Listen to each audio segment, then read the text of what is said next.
Clover is a 6-year-old pure Irish draught horse. She has 16 hands and is currently on rest.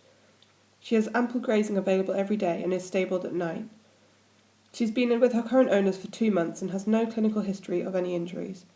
She has previously been used for hacking and hunting, and her current owner is hoping to hunt with her next season.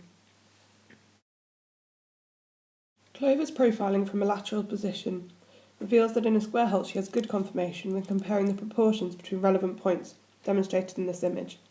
Using the distance from her poll to nose as a standard, this distance is equal and similar to the distance between withers to chest, girth to back, and behind the shoulder to the flank.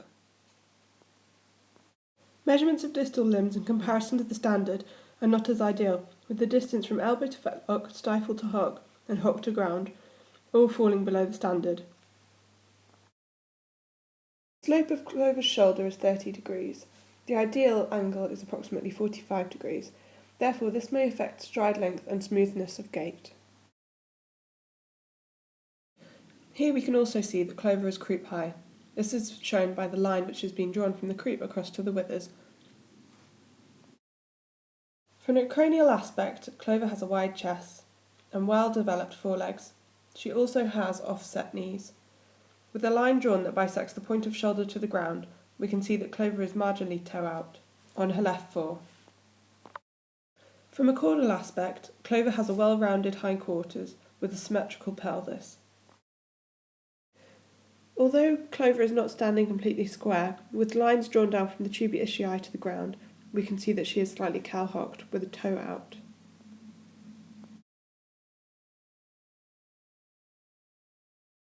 Clover has good muscling in her forearm and cervical areas. However, she is lacking in her triceps, pectoral, and core stabiliser muscles of the dorsal and ventral chain. She is also lacking in her hind limb musculature compared to her forehand. Clover's trot-up has been recorded on a soft school surface because there was no hard surface available. Ideally, it would have been done on one. In walk, Clover has good limb symmetry, hoof balance, and foot placement. From a caudal aspect, Clover has good tracking. However, we can see that she has dishing or winging in of her feet as a result of her toe-out conformation and also because of her cow-hock conformation. Laterally, Clover has a stabbing gait in her hind limbs. She has a shorter, choppy stride, and both feet have a low flight arc with sudden heavy weight bearing. Her forelimbs have good protraction and a good flight arc. From a caudal aspect, we can see the medial movement of her hind feet during protraction before they move laterally during the placement of her feet.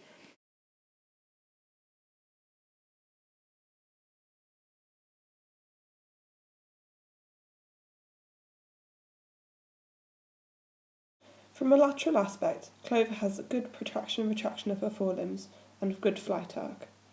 In her hind limbs, however, her stride is slightly short and her impulsion is limited. Measurements can be taken to determine whether a rehabilitation program causes improvements. There can be measurements taken of stride length, flight arc, and circumference around muscles can also be measured. The following joints marked with stickers can also be tested for range of motion using goniometry. Because of Clover's stabbing and choppy gait behind, ideally we would have seen her on a lunge line, however this was not possible. She has no apparent hip hike, therefore it is possible she has an undiagnosed bilateral hind limb lameness.